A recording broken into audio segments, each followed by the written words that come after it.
Bienvenidos a una nueva edición de nuestro programa Derecho Con. Hoy desde los estudios de Lowell, Venezuela, me acompañan, como es costumbre, la doctora Teresa Borges y el doctor Richard Rodríguez Blades. A mí me acompaña un invitado de altísimo nivel que nos va a obsequiar comentarios de mucho valor para el tema que vamos a atender el día de hoy. Hola a todos. Sí, hoy es un día que además estamos celebrando una continuidad, ¿no, Álvaro, Rich? Excelente, tenemos un tema que ya hemos venido tratando, solo que el día de hoy le vamos a dar una connotación un poco distinta y creemos que va a ser muy interesante. El profesor Badel, egresado de la Universidad Católica Andrés Bello, doctor en Derecho, un académico reconocido en Venezuela, presidente honorario de la Asociación Venezolana de Arbitraje, una persona que como litigante también tiene una trayectoria brillante, yo lo puedo asegurar, y nos honra con su presencia. El tema de hoy precisamente es arbitraje, cómo se articula, cómo se vincula con la función que ejercen los jueces ordinarios, es decir, la jurisdicción ordinaria. Profesor, bienvenido. Muchísimas gracias, Richard, Álvaro, Teresita, gracias a todos. Felicitamos a esta iniciativa del AUIT Venezuela. Verdaderamente es encomiable toda la labor que se haga para la divulgación del saber jurídico, hay que aplaudirla y por supuesto cuando tuve el honor de ser invitado inmediatamente tomé este espacio para acompañarlo y bueno, esperemos que sea una conversación fluida, amena y sobre todo formativa para ustedes, quizá el público, los más jóvenes, los que están comenzando, puedan conseguir el reforzamiento necesario para el uso de estas herramientas que nos da la Constitución y ha sido desarrollado en diferentes leyes, como son la mediación, la negociación, la conciliación y el arbitraje como medios alternos. Después podemos hablar de la mención alternos, porque las corrientes jurisprudenciales actuales que ya no son alternos, son medios ordinarios de resolución de conflictos que junto con la jurisdicción ordinaria van a actuar, ¿no? Incluso quizás más antiguos. O sea, sí, por supuesto que sí, porque primero la gente negoció, los comerciantes Claro. que siempre van adelante del legislador, el legislador en mercantil siempre va persiguiendo a los comerciantes. Primero tú tuviste un papel donde anotaste que yo te debía y yo te puse una firma y después el legislador dijo, eso es una letra de cambio. Así es. Entonces, ciertamente como tú lo dices, se le dio esa connotación de medios alternativos, pero insisto, ya hoy lo que se ha querido y lo que dice la jurisprudencia constitucional son medios que, al igual que la justicia ordinaria, van a resolver conflictos. Que lo importa. Bueno, muy bien, ahí lo tienen, relación Poder Judicial Arbitraje. ¿Desde cuándo podemos nosotros rastrear, profesor, los inicios del arbitraje en Venezuela? En la Constitución de 1830, el artículo 190 de la primera Constitución, cuando nos separamos de la Gran Colombia, se establece que los venezolanos y los residentes del territorio nacional podrán dirimir su conflicto a través de arbitraje. De manera que, mira, ya nos fuimos entonces a 1830 y a partir de allí, en esa Constitución, que por cierto, hago el inciso, las hermanas del Libertador, Simón Bolívar, María Antonia y Juana, ellas, sabes que la familia del Libertador tenía mucho acceso a bienes, Por supuesto. y eran dueños de las minas de cobre en Aroa. Así es. Y el Libertador en vida le negó a Juana los derechos sobre esas minas de cobre.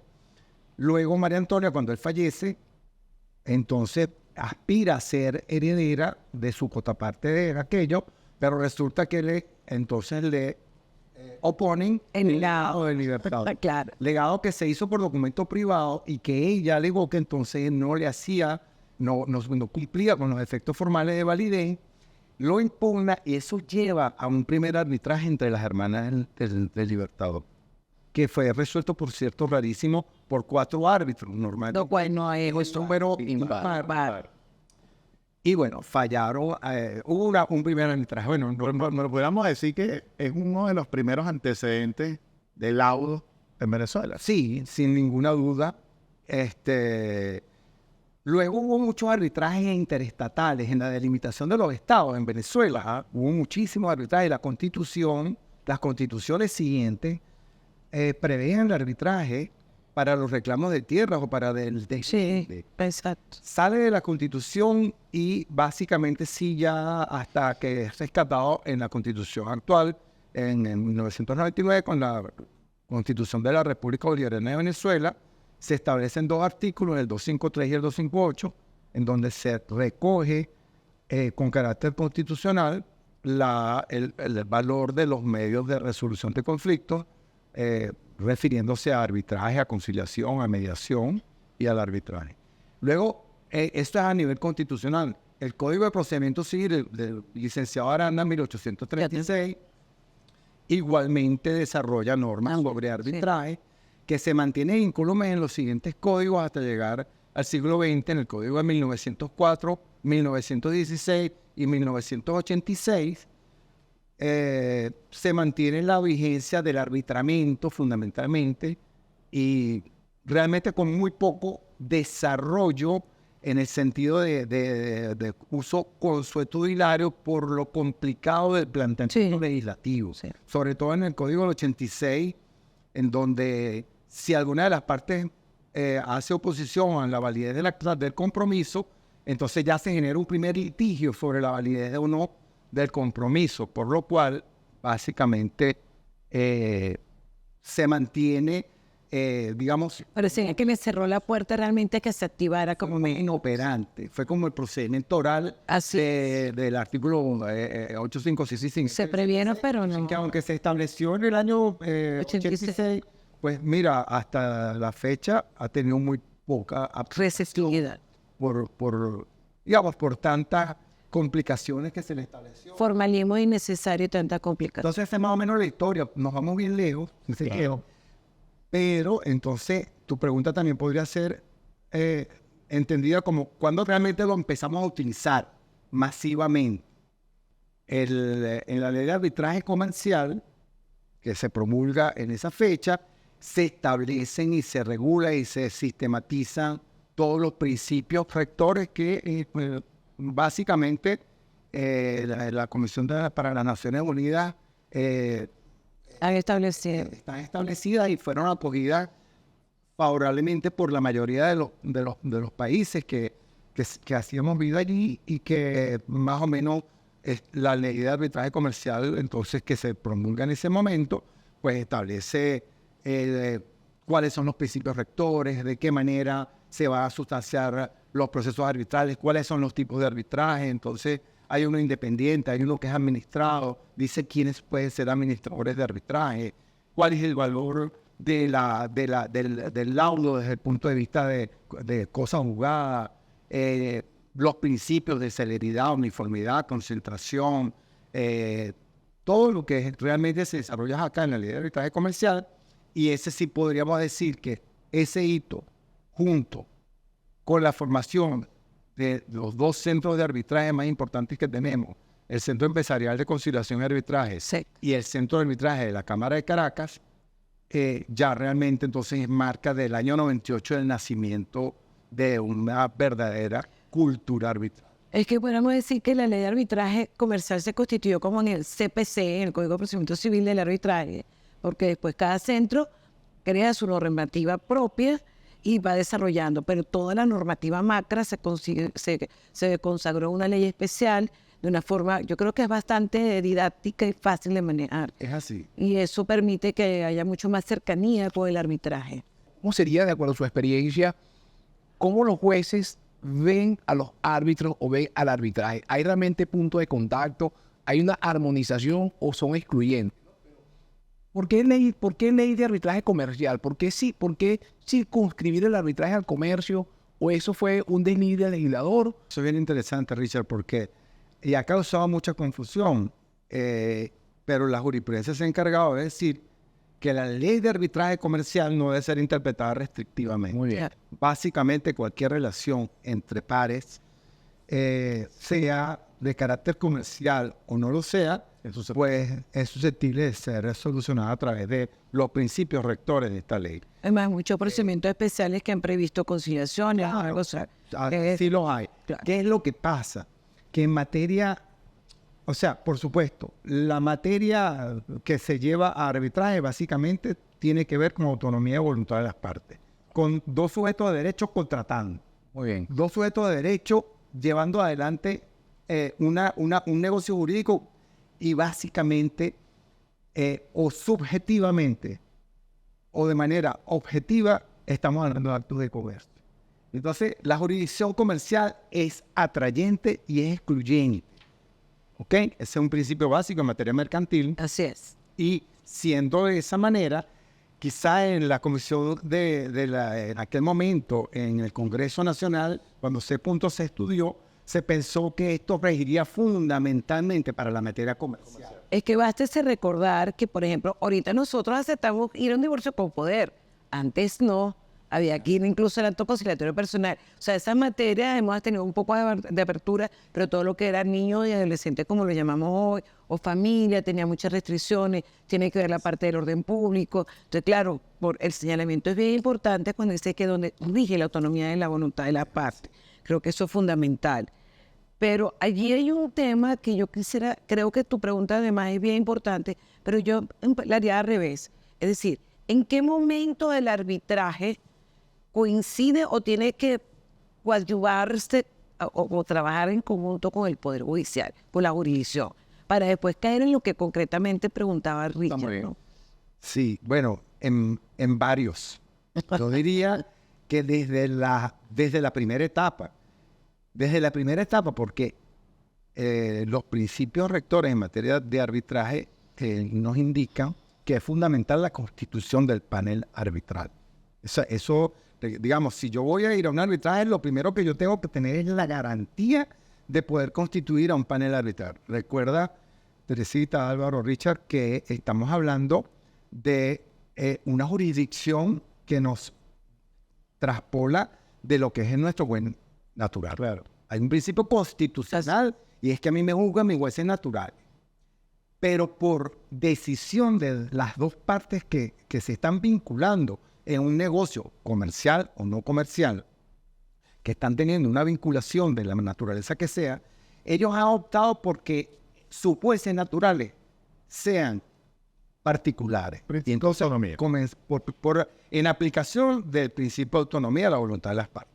1159 del Código Civil. Así es. Entonces, ¿qué es lo que ocurre? Que cuando optamos por esa justicia privada, esa justicia por consenso, bueno, lo primero que tenemos que tener garantizado es la constitución de un panel arbitral.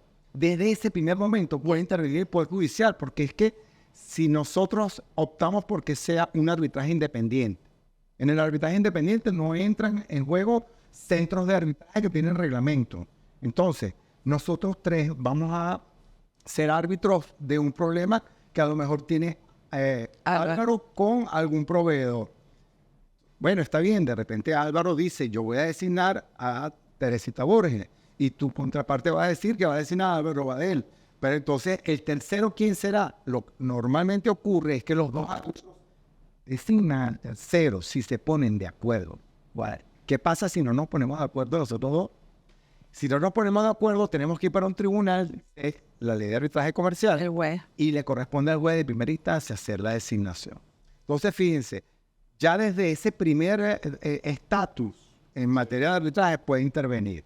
Luego, por supuesto, hay una cantidad de actos en donde necesariamente se vincula el Poder Judicial. Hay la necesidad de que sea una relación armoniosa.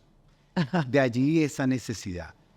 Quizá en la siguiente etapa donde se nota muchísimo la presencia del Poder Judicial auxiliando a los árbitros es en la ejecución de las medidas cautelares. Ese tema es bien interesante. Vamos a hacer nuestro primer corte y vamos para... La inspiración al invitado. No, usted sabe que siempre me toca. Siempre hay una pregunta que anótenla, por favor, porque después paso 4 horas recordando porque ya la edad nos está pegando. Vamos a nuestro primer corte y encontramos a nuestros pasantes del AWIT, que siempre son sumamente interesantes.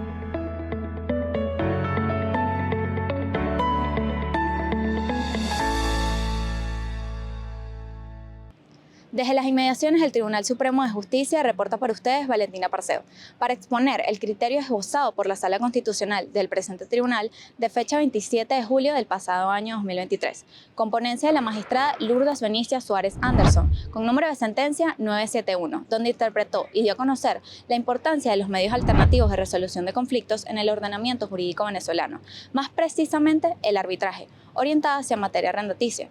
Además, de la misma manera, la Sala, en un pequeño extracto de la mencionada sentencia, alude al principio esencial que rige en materia de arbitraje. Dicho extracto establece que el arbitraje, como medio alternativo de resolución de conflictos, descansa sobre un pilar fundamental, el cual es la condición de fondo para la validez del acuerdo del arbitraje, el cual es el principio de la autonomía de la voluntad.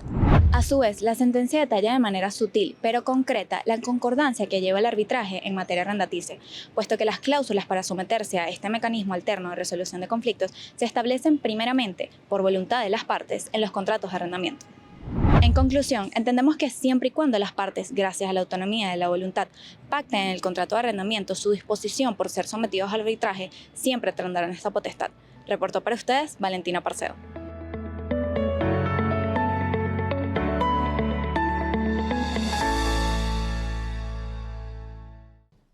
Bien, estamos de vuelta en nuestro segundo bloque. Quedó pendiente el tema de las medidas cautelares, pero yo creo que ese punto, profesor, se debe conectar con una pregunta que también quedó en el aire, que cómo es actualmente esa articulación, esa relación entre el Poder Judicial y los árbitros o los centros de arbitraje. Yo creo que esa sería una respuesta interesante y acertada de parte suya, porque creo que muchísimas personas estarían pendientes de que usted nos diera su opinión al respecto. Perfecto, fíjate, Richard. Creo que lo más inteligente es hacerlo como en las tres etapas que en lo particular yo he detectado en esta materia. Una primera etapa cuando el arbitraje era incipiente en Venezuela, antes de la ley de arbitraje comercial, en donde, como dijimos antes, sí había arbitraje porque lo hubo en 1830, por lo menos a nivel constitucional, y los códigos de procedimiento civil que se dictaron a partir de 1836. Sin embargo, era una Venezuela agrícola, una Venezuela prepetrolera. En aquel momento, por supuesto, podríamos decir ninguna vinculación poder judicial arbitraje. Muy bien. Salvo las empresas petroleras que comenzaban a hacer estudios en Venezuela y comenzaron a traer los primeros contratos utilizando modelos de contratos que utilizaban en Estados Unidos, en donde estaban previstas cláusulas arbitrales. Entonces, cuando se hacían las perforaciones de pozos, inicialmente los estudios geológicos, etcétera, etcétera, se conseguían los contratistas con la presencia de cláusulas arbitrales, que básicamente era como ir obligado a un arbitraje porque así lo establecía el contrato. Que además es un poco el origen de lo que hablábamos antes del arbitraje comercial.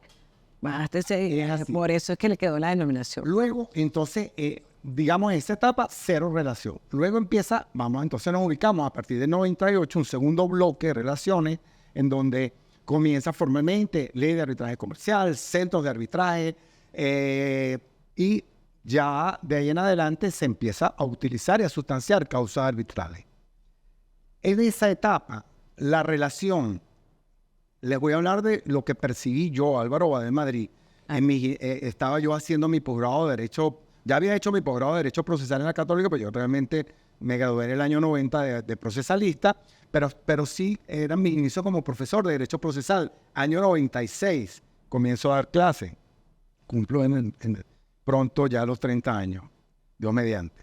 En aquel momento, yo asistía a los primeros foros de arbitraje que asistí en diferentes lugares. Había todo un movimiento para impulsar esta nueva ley que entraba en vigencia, etc. Y lo que uno escuchaba en los foros y lo que yo presenciaba era que había una suerte de exaltación de la figura de los árbitros en detrimento de la figura de los jueces. Nunca estuve de acuerdo ni estoy de acuerdo con que esa sea la forma de presentar y de promover el arbitraje, denostando de la jurisdicción ordinaria. Y los jueces, por supuesto, entonces, yo podría decir, si me piden un adjetivo calificativo para hablar de esa etapa, los jueces eran reactivos. Reactivos a la figura del arbitraje. Claro. Entonces comienza a entenderse cada vez más, sobre todo del lado de los árbitros, que nosotros nos debemos auxiliar de los jueces y ellos también comienzan a entender que al final estamos remando en una misma dirección. Y entonces me ubico en el momento actual y yo creo que es de coordinación plena. Jueces y árbitros entendemos que tenemos que estar en una relación armónica y cuando yo le solicito a un tribunal que se evacúe una prueba, cuando pido que haya una juramentación, cuando le solicito una prueba de informe para que se dirija a un organismo público y se evacúe esa prueba de informe, o cuando pido de alguna manera la ejecución de una medida cautelar, se ejecuta sin problema, todo ello, y por supuesto en la reina de las actuaciones del Poder Judicial, cuando alguien va a la ejecución forzada de un laudo, el Poder Judicial le da el auxilio necesario para que se concrete la tutela que deriva de ese laudo. Quiere decir, profesor, que ese es el estado actual. En la práctica existe colaboración actualmente del Poder Judicial. Es así. Los árbitros, y nos hemos encargado muchísimo desde la Asociación Venezolana de Arbitraje, en los eventos que allí se han generado y que se generan cada año. Y próximamente tenemos el Congreso de este año, el 24 de octubre, se va a celebrar el 10º Congreso Nacional e Internacional de Arbitraje promovido por la Asociación Venezolana de Arbitraje y es siempre tema que consigue público interesado en escucharlo y ponentes que así lo reiteran, la necesaria colaboración que debe existir entre jueces y árbitros. Creo que ha quedado superada esa etapa donde era reactivo o donde un poder se creía por encima del otro o donde había competencia. Verdaderamente, es bueno que toque ese punto, profesor. Bueno, porque sin complejo, yo tengo menos tiempo grabado que ustedes. Y cuando uno empieza a ubicar las inclinaciones, las especializaciones, la materia en la que te vas a dedicar, una de esas primeras áreas de conocimiento que me llamó la atención fue el arbitraje, sin duda. En aquel momento, recuerdo, ¿no?, que era un comentario bastante común de que el arbitraje era algo allá de ungidos, de que en el arbitraje era algo sectario, de que era un grupito y ya, y más allá de ellos no había cabida para nuevos actores. Y lo que usted me está diciendo y lo que le está diciendo a nuestra audiencia es importantísimo para desmitificar un poco esa visión o esa noción sobre el arbitraje en Venezuela. Eso es así, Álvaro. Nosotros, desde la Asociación Venezolana de Arbitraje, nos hemos encargado, hacemos actividades en universidades, en colegios de abogados, por ejemplo, hemos ido a justicia municipal a hablarle a los vecinos, en cualquier, por supuesto, nuestro evento con la academia cada año, o el Congreso Nacional e Internacional, o en eventos a través de las redes sociales. Nos hemos encargado de hacer ver que en el arbitraje, dos vecinos que tienen problemas, porque uno de ellos su hijo está estudiando y toca batería, ¿verdad? Y tiene que hacer sus lecciones. Y por supuesto, Problema de convivencia. Podemos imaginarnos lo que puede ser un estudiante tocando a las 9 de la noche una batería todos los días. Y entonces, qué bien, él le está enseñando a sus padres el progreso que lleva, pero el vecino que vive al lado, qué mal. Y entonces, eso puede desembocar en una mediación. Aquí hablamos de cláusulas escalonadas. Entonces, por supuesto, si el reglamento del edificio tiene previsto el uso de estos medios, ¿verdad? O si las partes en una conversación se ponen de acuerdo, a lo mejor van ¿a quién? A su juez de paz natural, que lo va a conseguir ahí en la planilla del sitio donde él habita. Entonces muchas veces comienza un proceso de mediación, ¿verdad? Para tratar de que logren conseguir algún tipo de solución. Pero eso podría desembocar en un arbitraje. Aprovechando que estamos desmitificando, no puedo perder la oportunidad. Y es costoso, realmente es costoso acudir al arbitraje. Realmente, la diferencia del tema de los costos de un arbitraje a la justicia ordinaria quizá viene dada porque en materia de arbitraje son previsibles los costos. Cuando yo tengo un problema, escojamos cualquier cantidad, 300,000 bolívares, o pongámoslo en dólares, $300,000.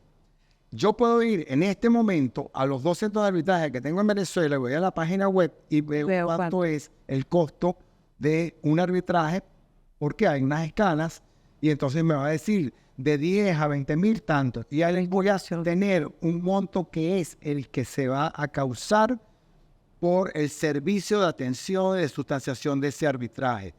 De manera que lo importante es que es previsible, que sea o no costoso, son normalmente porcentajes que van a ser muy claros y que te van a dar mucha seguridad.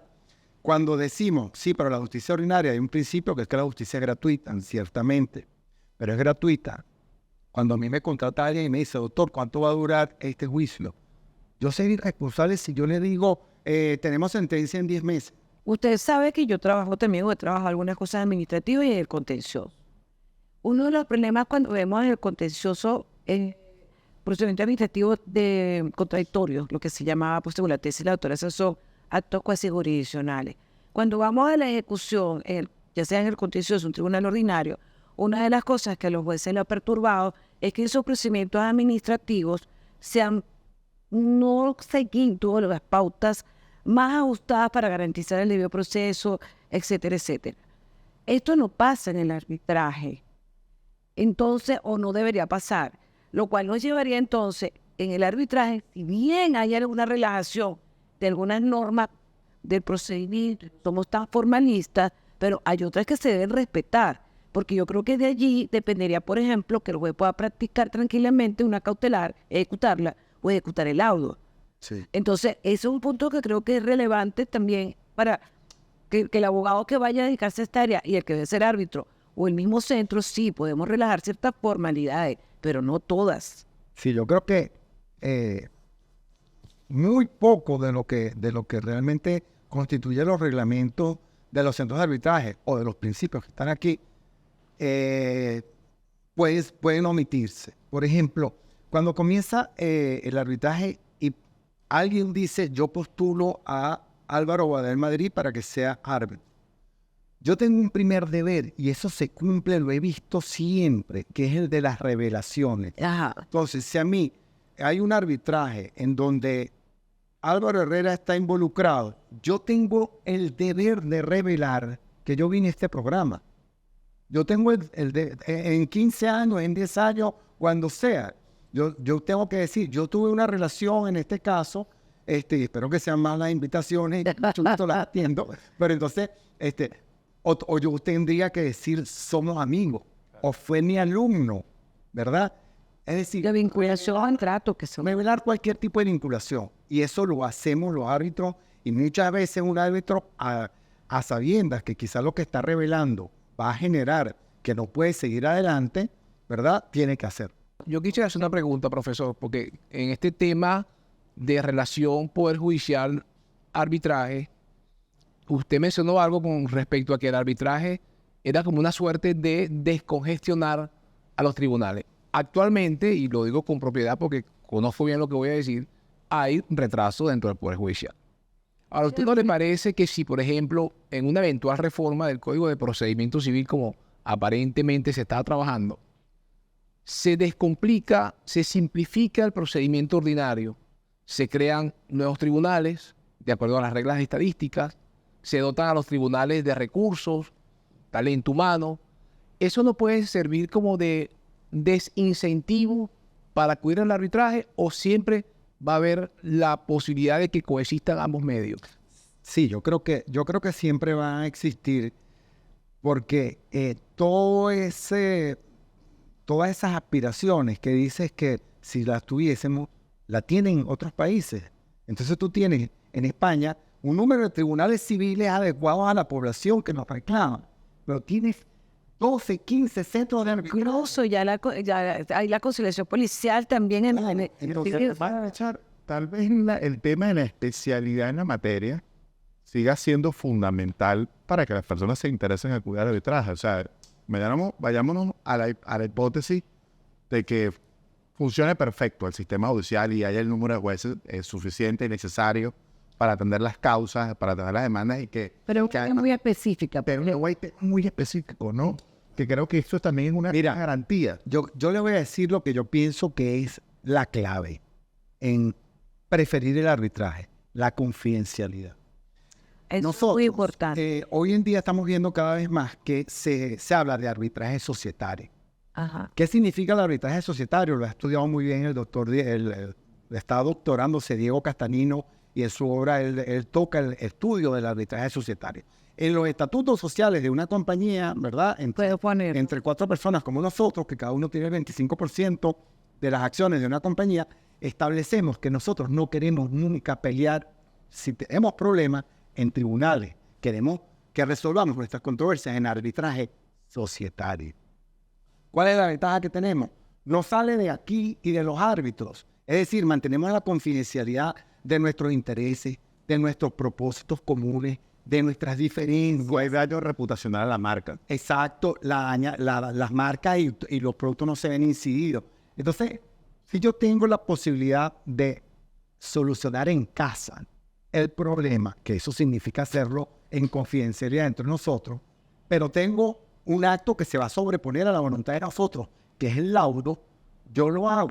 Entonces, muchísimo, sobre todo en materia internacional. Entonces, es que cada vez más los centros de arbitraje en los países del primer mundo, o sea, se van quedando cortos y siguen fundando centros de arbitraje en las cámaras de comercio, los comerciantes. Sí, se han extendido hasta materias que no eran las universidades, los centros de estudios del derecho, etcétera, o de cualquier profesión, porque recordemos que esto no es nada más estrictamente en el mundo de lo jurídico. Entonces, tenemos el arbitraje de derecho y el de equidad. ¿Ok? El de equidad, ¿cuántas veces lo hemos solicitado, se ha planteado, por lo menos en Venezuela? Y ahorita que mencionó lo del arbitraje societario, pareciera que por ahí pudiera haber, porque cuando somos socios, hay muchas cosas que como socios nos hemos contado o se han hecho o trabajos de confidencialidad, etcétera, dentro de la empresa, que mejor que no vayamos al derecho. no, bueno, fíjate, yo he visto que cuando se desarrollan cláusulas de arbitraje societario, los socios, cuando me dicen, nosotros queremos resolver nuestra diferencia y ya les han hablado de arbitraje societario. Nos hemos encargado en los congresos. Claro, es importante. Y bueno, además alguien le dice, mira, dile a tu abogado que te meta esto porque a nosotros nos sirvió. Recuerden que muchas veces las sociedades comienzan siendo hermanos. Sí. Amigos muy cercanos y luego pues puedes terminar con diferencias. Como los matrimonios. Lo que normalmente hacemos es estructurar cláusulas arbitrales escalonadas que permiten, como su nombre lo dice, ir superando etapas. Entonces, lo primero es la negociación directa. Nosotros tenemos que ser capaces, y lo vemos muchísimo entre ingenieros. Sí. Cuando los contratos de ingeniería, sabes que los ingenieros, no sé por qué, pero cuando nos llaman a los abogados es cuando ya escaló el conflicto. Pero ellos redactan documentos. Sí. Ellos entre ellos tienen su forma de redacción y muchas veces cuando nos toca ser abogados de ingenieros, llegamos y ya está el contrato redactado. Es que esto lo redactamos nosotros porque esto es lo que queremos. Entonces, muchas veces ellos se establecen esas cláusulas escalonadas en la resolución del conflicto. Primero a nosotros. Perfecto. Si no lo logramos, vamos a nombrar un mediador. Entonces nombramos un mediador que va a venir a tratar de hacernos, como es acá este set, que está preparado para una función específica de una manera genial, pues los mediadores preparan la escena para que dos personas se sienten y puedan tratar de llegar a un acuerdo. Si él sugerir soluciones, la solución la tienen que lograr. Le toca bajar la partes cara del de conflicto. boca. Pero si no se logra con la mediación ni con la conciliación, entonces ahí llegamos al arbitraje. Lógicamente es preferible, en ese caso estaría de acuerdo contigo con que sea de equidad, en donde a lo mejor el problema no tiene, aun cuando sí va a ser jurídico, quizás alguien en quien tienen mucha confianza, que es un contador público, va y les da una solución. Y les dice, bueno, mire, la solución es esta, si ustedes me dan a mí el carácter de árbitro, yo voy a dictar una solución, no necesariamente ajustada a las leyes que gobiernan el problema que ustedes tienen.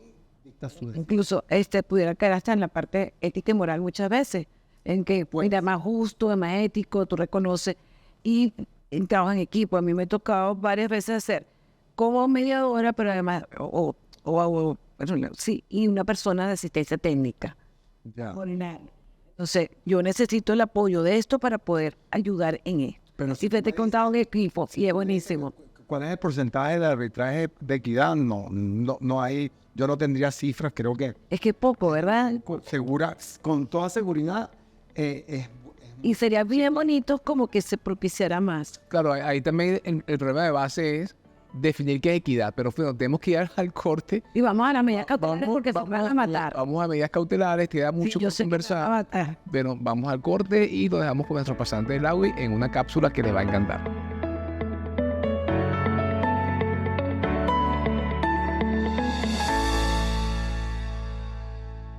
A modo de aclarar, el arbitraje es un proceso consensual de resolución de conflictos, basado precisamente en el acuerdo de las partes de someter sus disputas para su resolución ante un tribunal arbitral. Es decir, la mayor parte del arbitraje está impulsado mediante un contrato celebrado por las partes previo al conflicto, en el que acuerdan que si surge una disputa nunca llegará al sistema judicial, sino que será sometida precisamente a arbitraje. Al aceptar este mecanismo alterno, las partes están renunciando a su derecho constitucional fundamental a un juicio ante los tribunales del país. Pero, ¿por qué harían eso? Pues porque el proceso arbitral se caracteriza por ser más rápido, eficiente y además cuenta con más privacidad. La decisión de un árbitro, que podríamos llamar el equivalente a un juez, es legalmente vinculante e inapelable. En general es una persona imparcial elegida por las partes quien examina pruebas y emite una opinión sobre responsabilidad y daños en forma de una decisión llamada laudo arbitral.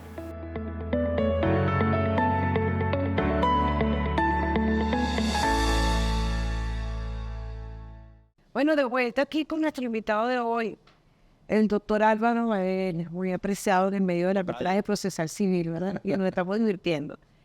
Tenemos un tema que lo hemos ido rodando, las cautelares en el arbitraje. Que sería interesante hablar un poquito hasta dónde queda la competencia del árbitro o qué tipo de medidas cautelares está restringida nada más a las que dispone nuestro sistema legal, el CPC, por ejemplo, los mismos supuestos de procedencia, cómo hacer para ejecutarla. ¿Tiene mayor amplitud el árbitro a una hora de dictar una cautelar en un procedimiento de este tipo? Perfecto, doctora. Fíjese, el artículo 26 de la Ley de Arbitraje Comercial dice: salvo acuerdo en contrario de las partes, el tribunal arbitral podrá dictar las medidas cautelares que considere necesarias respecto del objeto en litigio. El tribunal arbitral podrá exigir garantía suficiente de la parte solicitante. De manera que podemos comenzar afirmando que el árbitro tiene un poder cautelar bastante amplio, que ha sido perfilado por la jurisprudencia y en eso pues el caso Astivenca y varios de las sentencias icónicas que se han dictado en esta materia han reiterado que ciertamente deben concurrir los extremos de ley, ¿verdad? En la presunción de buen derecho y el periculum in mora, el peligro en el retardo del otorgamiento de la medida cautelar, y el periculum in danni, que también fue una incorporación del Código de Procedimiento Civil vigente, el peligro de daño en las medidas innominadas. De manera que si hay unos límites, no es que es un poder sin límites para que en materia cautelar los árbitros podamos hacer el aseguramiento, esa función de aseguramiento que al final es lo que desde el punto de vista hermenéutico guía la justificación de toda medida cautelar. El aseguramiento del laudo, de la ejecución del laudo. En materia ordinaria, el aseguramiento de la ejecución de la sentencia. Que además con una contrapartida de una garantía. Es así. ¿Le ha tocado, profesor? Me ha tocado ser árbitro de emergencia, me ha tocado dictar medidas cautelares y realmente muy sencillo. Pues, recuerdo algún caso donde me ha correspondido, se trataba de una prohibición de enajenar y grabar. Revisamos los requisitos, el árbitro de emergencia revisa los requisitos de ley, revisa el expediente, si están dados, y en ese caso pues se limita a dictar un laudo cautelar y el laudo acuerda la expedición de un oficio que se dirige al ciudadano registrador del lugar de ubicación del inmueble y a través del centro de arbitraje, el director o directora ejecutiva del centro oficia a el registrador y ellos pues le dan trámite sin ningún inconveniente. Hasta allí llega el poder cautelar de los árbitros, hasta el decreto, ¿ok? cuando la medida cautelar supone la ejecución de actos de trámite para su efectiva ejecución, por el artículo 21 del CPC, la coercibilidad la tienen los jueces y ellos tienen entonces, allá hay un mandato de que deben darle auxilio a los jueces en la ejecución. La fuerza pública debe darle auxilio para que se concrete satisfactoriamente. ¿Una medida de secuestro? En una medida de secuestro se puede practicar perfectamente a través de los tribunales.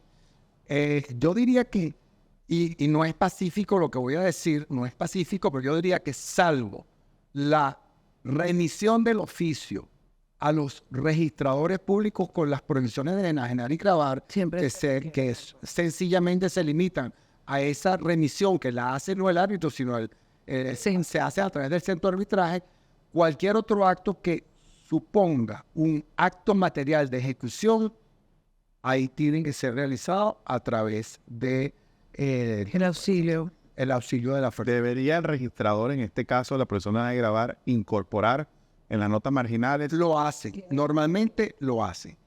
Hay otras medidas que podría ser una medida innominada, por ejemplo, si alguien me solicita a mí como árbitro la publicación de un aviso en la prensa advirtiendo que una asamblea no debe realizarse, se me ocurre, innominada.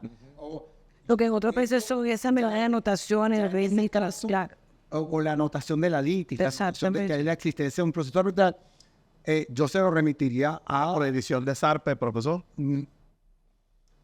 Yo se la remitiría a los tribunales, en este caso al Tribunal Marítimo, para que a través del Tribunal de Primera Instancia Marítimo, con competencia nacional, se lleve a cabo. Yo quisiera que usted hiciera una aclaratoria en lo siguiente.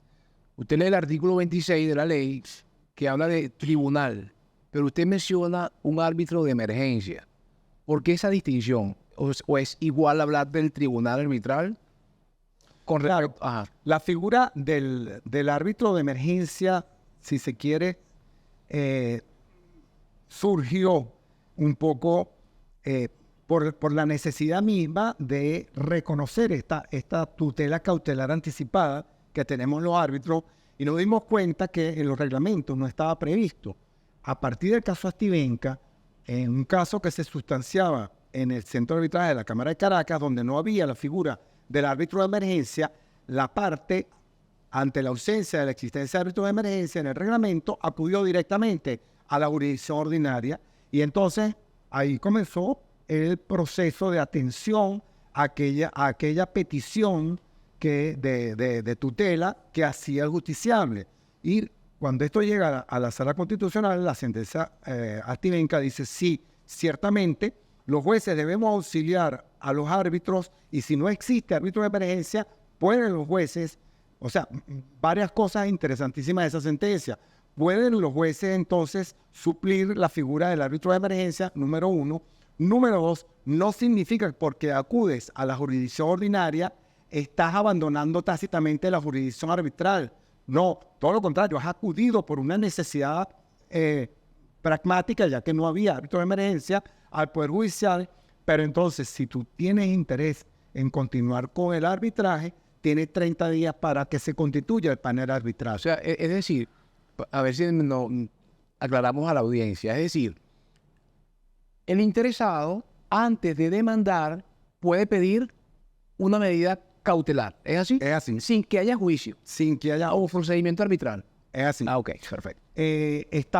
Digamos, esto cuando hablamos en nuestras lecciones de Derecho Procesal con mis alumnos, yo les digo, mira, en Venezuela la tutela cautelar tiene una característica que se llama judicialidad. Así es, primero Hay un juicio Y y luego es que puede haber tutela cautelar. Pero inmediatamente les digo, en materia de derecho de autor, Exacto. en materia caso de derecho marítimo, en materia... incluso que está de prohibida, familia también. en materia de familia y menores, en materia, imagínate que tú requiera de que haya un juicio para prohibir que un padre se esté llevando a un menor sin autorización del otro progenitor. Entonces, hay una serie de materias donde se ha ido incorporando la tutela cautelar anticipada. Exacto. Y el arbitraje es una de ellas. Entonces, bueno, luego los centros de arbitraje reformaron sus reglamentos al día de hoy. hablamos de árbitro de emergencia porque es unipersonal. El árbitro de emergencia, la situación reclama De emergencia. y por eso se llama árbitro de emergencia. Así es. Y solamente ese árbitro tiene competencia limitada a conocer del cuaderno de medidas para acordar o negar la medida. Que además de una otra manera garantiza también un poco la imparcialidad en cuanto a lo que es la parte cautelar y el fondo de lo que se La realiza. oposición La de esa medida oposición es ante el panel. es ante el tribunal. Cesa cuando decreta la medida o cuando la niega. Ni siquiera es el que conoce de la oposición. La oposición queda en manos del panel arbitral. Sí. Ok, voy a recomendar algo. Todo el que tenga interés en meterse un poco en este tema, esta sentencia de Stevens, que yo creo que es la base, la última que nos ha dado muchas Así es. pistas en nuestro país. Entonces es recomendable que todos tengan acceso y podemos ponerla, Álvaro, ese link. A nivel foráneo, Álvaro, ¿tú qué piensas para el profesor a nivel foráneo? ¿Cómo sería la experiencia, el grado de litigiosidad o de solicitudes? Pero ¿por qué no hablan? ¿Cuáles son los números acá? Realmente acude a arbitraje las personas que incorporan estas cláusulas. Porque vemos muchos contratos, profesor, que incorporan cláusulas de arbitraje. O sea, cada día hay más contratos que incorporan este tipo de cláusulas. Hablamos de la voluntariedad. Muchas veces la parte ni saben que esas cláusulas están en todo el contrato. Pero más allá del auge de la cláusula de los contratos tradicionales, ¿cuál es el auge de los procesos de arbitraje? No sé. Sí, bueno, mira, yo he estado en diversos foros donde incluso hay quienes exponen de manera magistral hasta los números exactos. El doctor Pedro Rengel Núñez, él tiene la estadística y muchas sobre esto hay material publicado en la revista de la Asociación Venezolana de Arbitraje. Estamos hablando quizás en Venezuela de 2 centros de arbitraje. Entiendo que ya hay otro en el estado Zulia, que también está en funciones. En el estado Carabobo, el Colegio de Abogados tiene una buena iniciativa al respecto. Y la Cámara de Comerciantes en Nueva Esparta también están, Esa no sé. no sé exactamente ya si está pues en marcha, pero había una buena iniciativa en la zona. Hablaron conmigo, incluso amigos allá en la zona, colegas abogados. Siempre hemos estado, igual el de Maracaibo, en Carabobo, hemos dado charlas, etcétera, y nos hemos puesto a la orden. La ABA se ha puesto a la orden y Álvaro Badel Madrid en particular. Pues te decía que de los 2 centros de arbitraje formales que están sustanciando ya desde el año 98 en adelante arbitraje, a esta fecha pudiéramos hablar quizás de unos 300 arbitrajes. ¿Es mucho o es poco? Bueno, es la respuesta a la cultura arbitral venezolana.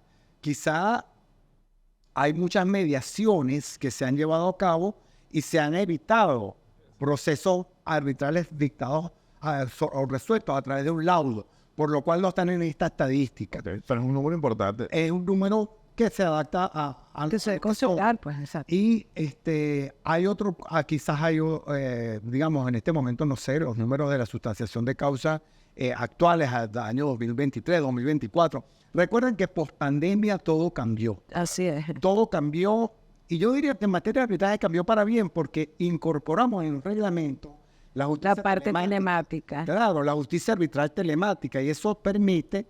Yo estuve, por ejemplo, el año pasado en Berlín, que estaba de vacaciones, y antes de ir a un congreso que iba a Madrid, mi hija vivía allá, y estaba en un arbitraje. Estábamos comenzando, y yo recuerdo que las primeras 2 o 3 semanas que yo estuve en ese arbitraje, bueno, las audiencias eran telemáticas y yo podía estar presente estando fuera de Venezuela. Inclusive, cuando se empezaron a dictar las resoluciones del Tribunal Supremo para hacer también procedimientos telemáticos, Claro. uno de los puntos de referencia, casualmente, era lo que habían ido implementando los centros de arbitraje. Bueno, hay cultura arbitral importantísima. Colombia es impresionante, no solamente el número de causas responde al número de centros de arbitraje.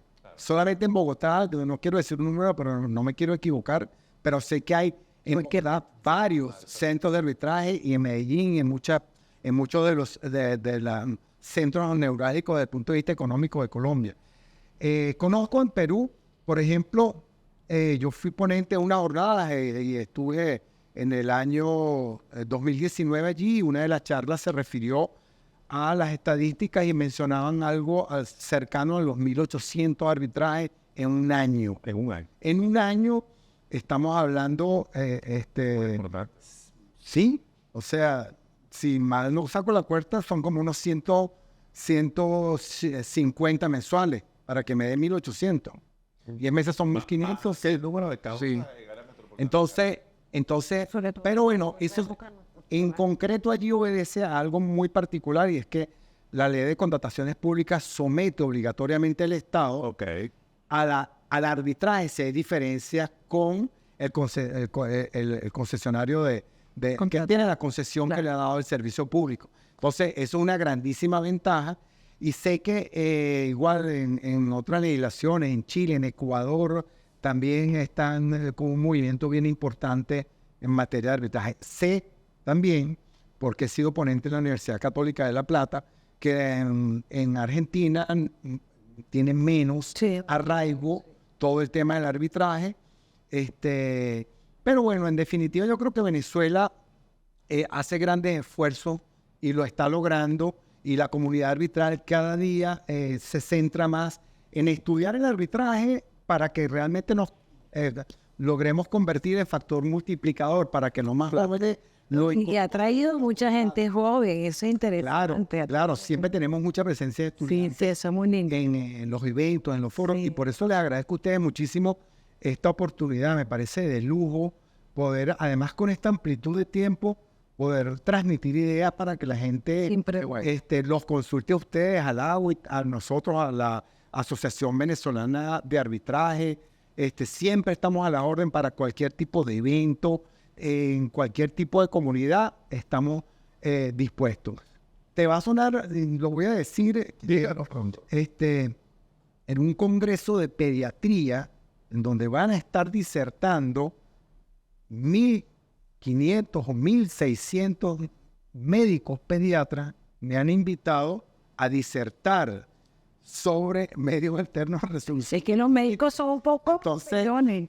fíjense, cada vez hay más interés. Claro. Realmente me dijeron, doctor, usted escoge el tema, y yo escogí este tema. Creo que les va a ser bien saber que entre pediatras también pueden resolver sus diferencias de esta manera pacífica, organizada y desde el punto de vista Garantista también. y es confidencial.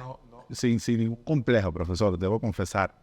No se me ocurre un conflicto entre pediatras. ¿Cómo sería? Vale, La pediatra que compra una acción en una clínica y cuando tiene 3 meses trabajando le dicen, usted no puede venir a trabajar los sábados. además que no te creas, hay mucha competitividad. Para hacer acupuntura. Hay mucha competitividad. No pediatría. Hay mucha confianza. Increíble, es increíble un área. Ellos tampoco se lo imaginan. Sí. Y fíjate, Tenemos que cortar. Tenemos que cortar. Sí, tenemos que ir al Y corte. no vamos a hablar más de los recursos controlados ni nada. Vamos al corte y cuando regresemos conversamos de ese punto. Y, profesor, me parece interesante porque hemos hablado de la relación poder judicial, tribunal con arbitraje. Pero ¿cuál es el rol de los abogados litigantes en que están acostumbrados a ir al foro judicial y cuando van al arbitraje se van con la misma mentalidad de litigiosidad? ¿Cuál es la voluntad de los abogados para realmente lograr un acuerdo satisfactorio, eficiente para las partes? Vamos a quedar con esa pregunta.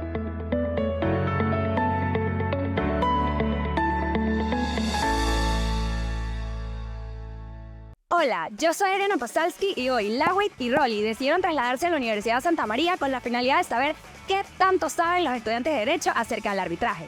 Hoy estamos con Daniela Santos. Ok, Daniela, ¿qué semestre estudias? Sexto. ¿Estás preparada para esta dinámica? Sí, un poquito nerviosa. Ok, vamos a comenzar con las preguntas. ¿Qué es el arbitraje comercial? A. Un juicio. B. Un procedimiento administrativo. C. Un medio alternativo de resolución de conflictos. D. Una junta de condominio. Creo que es la C, un medio alternativo de resolución de conflictos. Perfecto, Daniela. Vamos con la segunda pregunta. ¿Existe una ley de arbitraje comercial en Venezuela? Sí, claro. Vamos, Daniela, ahora con la tercera pregunta. ¿Qué es un laudo arbitral? A. Una jurisprudencia. B. Una sentencia. C. Una cláusula. D. Una decisión de un árbitro. La D. una decisión de un árbitro. Perfecto, Daniela, te ha ganado el premio cortesía de nuestro aliado Rolly. Aquí está tu premio, Daniela, gracias. Mä lauloin silloin Irlandaa. Irland, Irland, Irlandaa.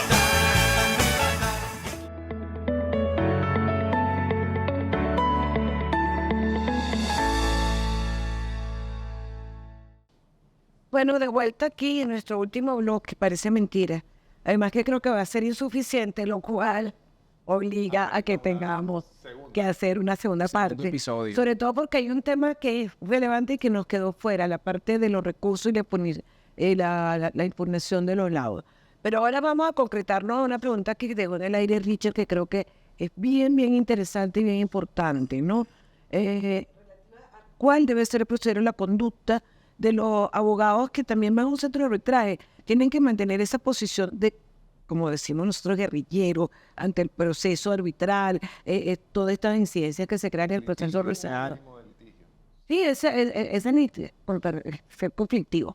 Y bueno, y después terminar con sus palabras finales de recomendación sobre los temas que hemos abordado hoy, si quiere algún punto en concreto también, llamar a la invitación para el congreso que está próximo de ABA. Bueno, en relación al tema de la conducta de las partes, por supuesto que muchas veces afloran un poco por traspolación las mismas conductas que los abogados mantenemos en sede judicial. No es que somos los mismos abogados, tampoco es que podemos hacer un rol en un sitio y otro rol en el otro. Lo que controla y el catalizador de esa conducta, que muchas veces se llama la guerrilla en el arbitraje, es un panel arbitral inteligente, bien formado y que sepa cuál es su rol. Porque en materia de arbitraje no hay incidencia. Entonces, todas las incidencias que pueden surgir a lo largo del proceso arbitral se deben resolver conjuntamente con el fondo. Entonces, cuando digamos, sí, por supuesto, se plantea muchas veces, saben que en materia ordinaria hay abogados que en extremo quieren impugnar, por ejemplo, que si al sello del tribunal no se ve muy bien, que en el poder, que si la firma, que si esto. Entonces, eso lo pueden llevar también al arbitraje. Pero ¿qué es lo que tenemos que hacer los árbitros cuando estamos formados dentro de los principios que van a inspirar la cultura arbitral? No hay incidencia, hay celeridad, no hay retraso procesal y todo se va a resolver conjuntamente con el laudo. Si el árbitro sabe guiarse por estos parámetros, va a fluir, y entonces hay un principio que es el competence, que cuando se solicita la declinatoria de jurisdicción en la jurisdicción ordinaria, los árbitros vamos a decidirlo y lo decidimos como punto previo al fondo del laudo. El principio de separabilidad, se alega que el contrato es nulo y que como el contrato es nulo porque estaba incurso en alguna causal de nulidad que lo suscribió, no podemos seguir actuando. El principio de separabilidad me da la garantía de que si se declara el contrato nulo, de esta manera yo puedo analizar la validez o no de la cláusula arbitral. De manera que hay una serie de conductas que al final, si los árbitros saben manejarse, no van a ser mayor impacto. Es un poco similar a como se previó en el decreto de ley de arrendamiento inmobiliario, el procedimiento breve especial. Sin incidencias, también todo el fondo, para evitar, y logró un impacto muy positivo en la jurisdicción. Es así, no me puedo, tengo que tomarme de esto, un momento. Me dispensan, sé que no está en pauta. Hablo de competence. Propuesta la demanda, en caso que exista una oposición por falta de competencia. Una demanda ordinaria, juicio ordinario. Okay. En caso que exista oposición por falta de jurisdicción,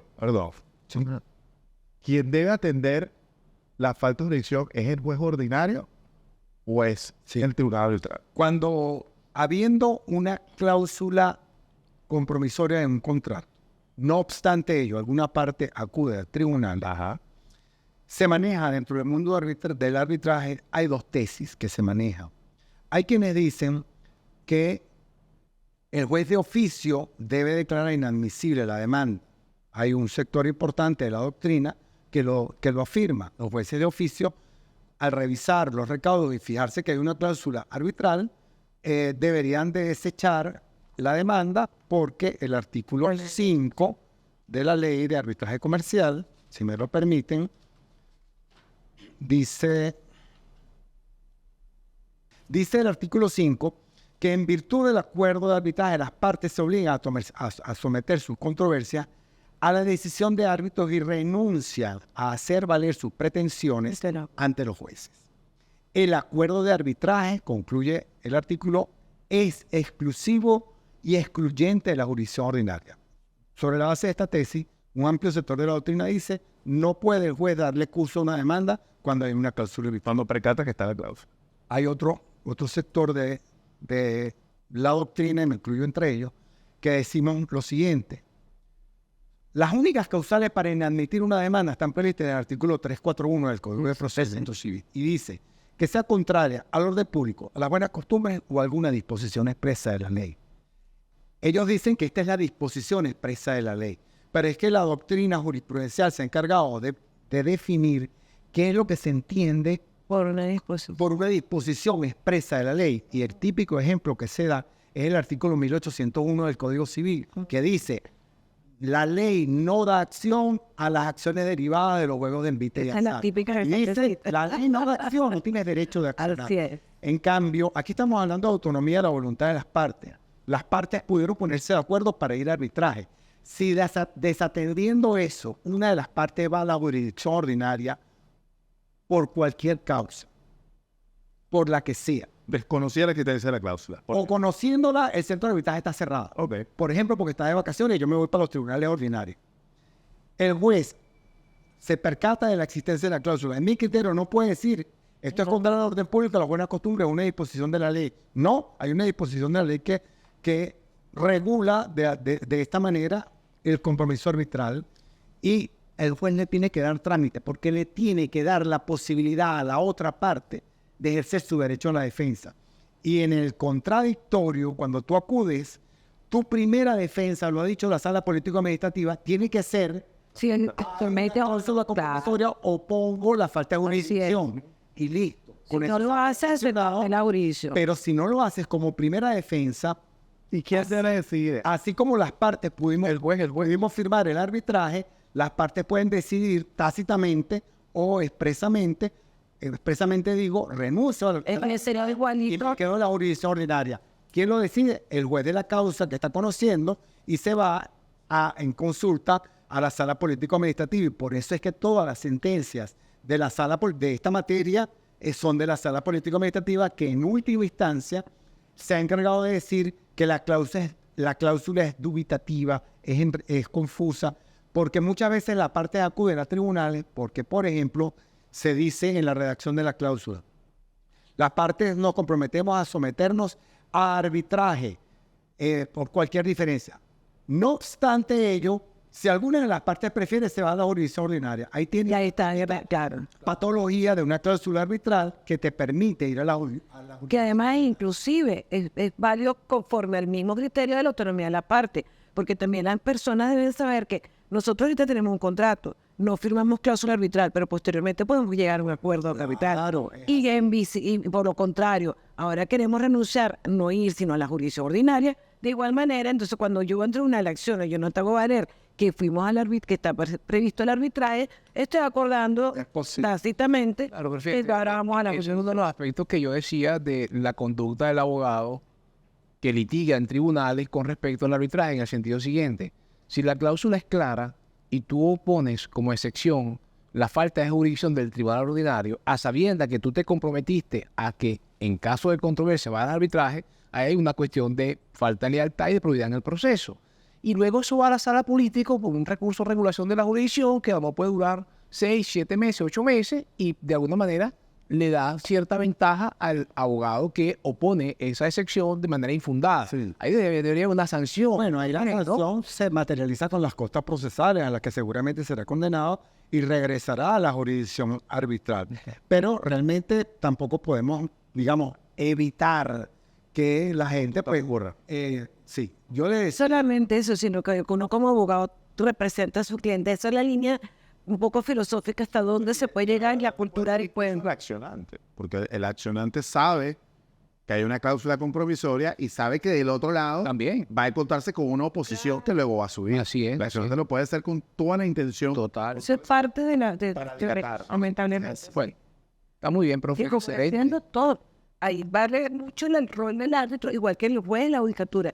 Porque eso pasa tanto uno como otro. Cuando uno está de juez y empiezan a alegarte cosas que uno sabe que lo que están es, si el juez suficientemente, como digo yo, con pantalones, toma medidas para evitar que le enreden el caso, para depurar. Que lo dice el CPC directo del proceso. Por eso yo creo, Teresa y Álvaro y profesor, que al final del día, de mi punto de vista, urge una reforma de la ley.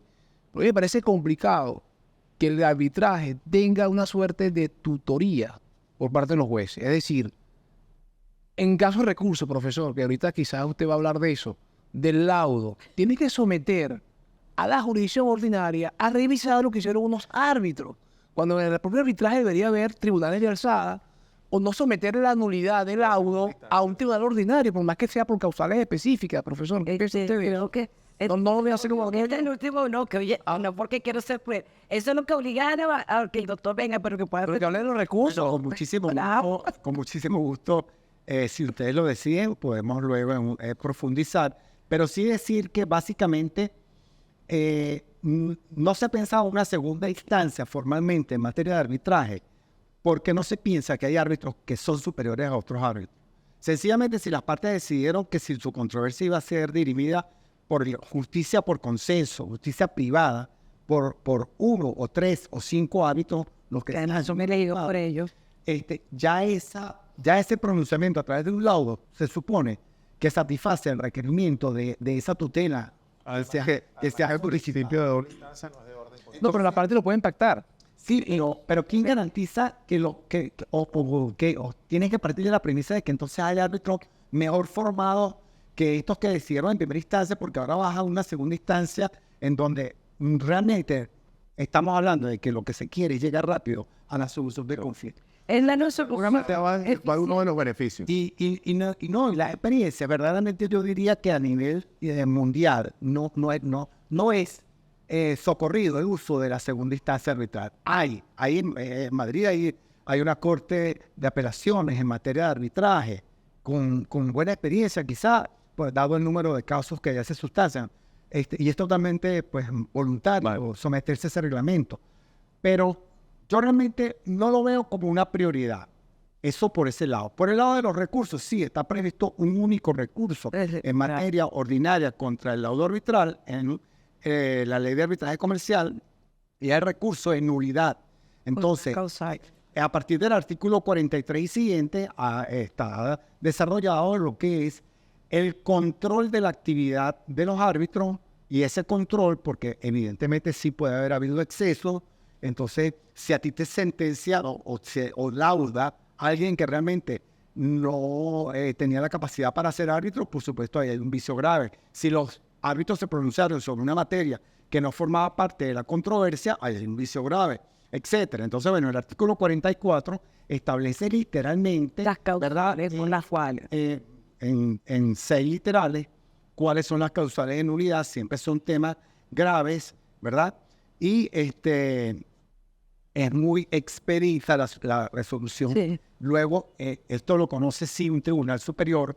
Yo tuve digamos, de alguna manera, el honor de ser juez superior asociado a un caso con el doctor Meli Orsini. Imagínense qué honor compartir con el doctor José Meli Orsini y el doctor Luis Sucre de Cuba, que era el juez superior cuarto. Los tres conformamos tribunal con asociados para dirimir una causa, y en esa causa el primer punto que nos planteamos fue porque el Código de Procedimiento dice que cómo se va a sustanciar esa nulidad. Y entonces, cuando hablamos de cómo se va a sustanciar la nulidad, entonces el Código dice que se va a sustanciar por las normas del procedimiento ordinario.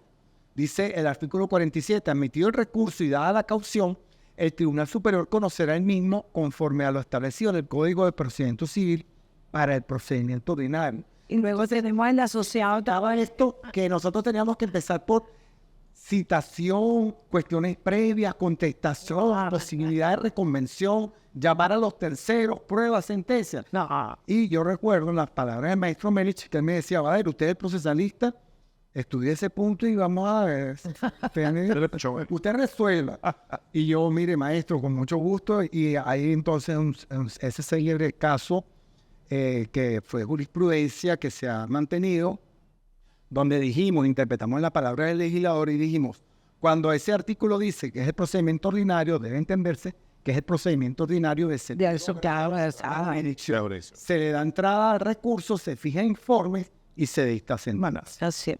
Mire, profesor, la doctora Teresa nos está corriendo. No, yo no le estoy corriendo. Pero- A mí me vienen regañando y después viste que tengo una... No me voy cuando No nos podemos ir sin que no. Conversar sobre la ABA, sobre la importancia Sí. del trabajo haciendo la ABA, los próximos congresos, las próximas actividades que están pendientes. Claro, con muchísimas. Y además sobre sus últimas horas, del cual además hemos sido honor de ser destinatarios. Bueno, mira, comenzando por la Asociación Venezolana de Arbitraje, bueno, somos signatarios del documento fundacional de la ABA, eso me llena siempre de orgullo. Si no recuerdo mal, fue el 8 de abril de 2013, cuando un grupo de jóvenes, en donde estaba el hoy presidente de la ABA y José Alberto Ramírez, José Gregorio Torrealba y otros jóvenes entusiastas me invitaron a participar. Tuve el honor de estar en esa primera junta directiva, aparte de haber suscrito el documento fundacional, estuve en la primera junta directiva, fui vicepresidente para Asuntos Nacionales y el presidente de la ABA de esa primera junta fue Román Duque Corredor, para descanse.